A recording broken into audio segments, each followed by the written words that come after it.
I love a lot of what Matt Walsh says. I love a lot of his content. It's funny. Like, his deadpan is hilarious. And he's definitely contributed, I think, a lot to opening people's eyes and how crazy some of the trans ideology is.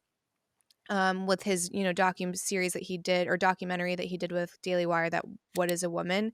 Mhm. Awesome and necessary. Yeah. But then you saw his Dylan Mulvaney take, and that was the one that you kind of commentated on, and I couldn't agree more with your response, because I'm sure you can imagine, I get a lot of the flack from certain communities, and that some of them are these really pious, holier than thou Christians, and they cast so many stones. I constantly feel like I'm in a modern day witch burning, and I can't help but see the hypocrisy, because I'm not a Christian. I believe in God. I'm a spiritual person, and people will laugh when you say spiritual, because that has gotten a bad rep as well. I don't think that you should be defining someone else's spiritual path or what they should believe, because if you are going to tell me that you are the only one that has God figured out, I immediately know that you're full of shit. But what I do know is that there are countless references in the Bible, in holy texts, that are saying you aren't supposed to judge. Going back to none of us are perfect. So I don't understand how these people can get on their high horse and sit there and make public judgments around other people and how they're living their lives, or in Matt Walsh's example with that video, just be cruel. Like, you can say a truth, and I think the truth is so important. I don't think that sugarcoating it is kindness or compassion. I think it's the opposite of those things.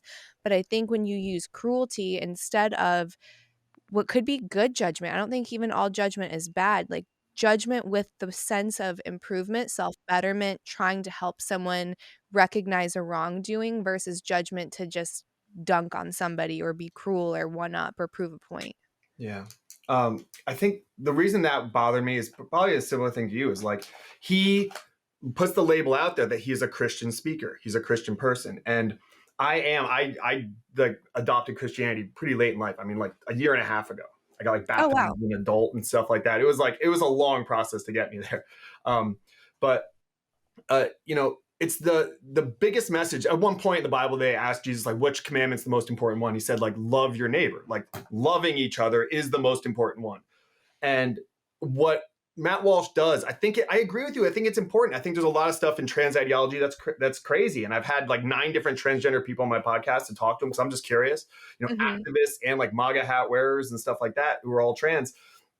But it wasn't loving. He was trying his best to hurt this person. And that upsets me way more than someone who's not like a believer or who doesn't align with Christianity doing that stuff. Because again, I talk about the ideal. Like, I like being a Christian just because I like having like an example. If I'm giving like a homework assignment to my students, I'm like, this is a project where you have to do a report on the War of 1812 or something, and it's like, this is last year's report. This is an A plus from the best student ever. Aim for that, Mm. And so I think that when you put yourself out there as a Christian, you have to try your best to live the way that Jesus said to live, and that was not what he did. But what did Jesus? When I posted that, people were like, Jesus flipped over tables and things like that. He was angry. Yeah, but with who? With the Pharisees, with the religious people. He went after the religious people way more than anyone else.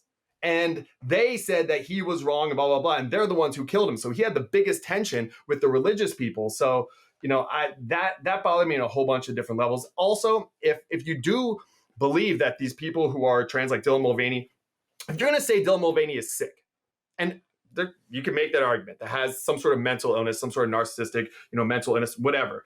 I've had like Buck Angel on my podcast. Dude, I love Buck. he's the best. And Yeah. he says, like, up front, he's like, I have a mental disorder. So if you Yeah. say someone has a mental disorder and then you, in the next breath, ridicule them for having a mental disorder, I mean, pull that back, apply that to all kinds of mental disorders. That's really dark stuff. So I just want to call that out. I'm not on like Matt Walsh's radar or anything like that, but like, I think that just really bothered me, because it's going to pull people away from something that I think is really beautiful. It's been great for me. Well, the one thing that I think differentiates and there are a lot of things that differentiate someone like Buck versus Dylan, is that Buck is Buck is just so transparent and Mhm. honest and just himself. Like, he's not trying to push anything on anyone. It is like, "Leave me alone.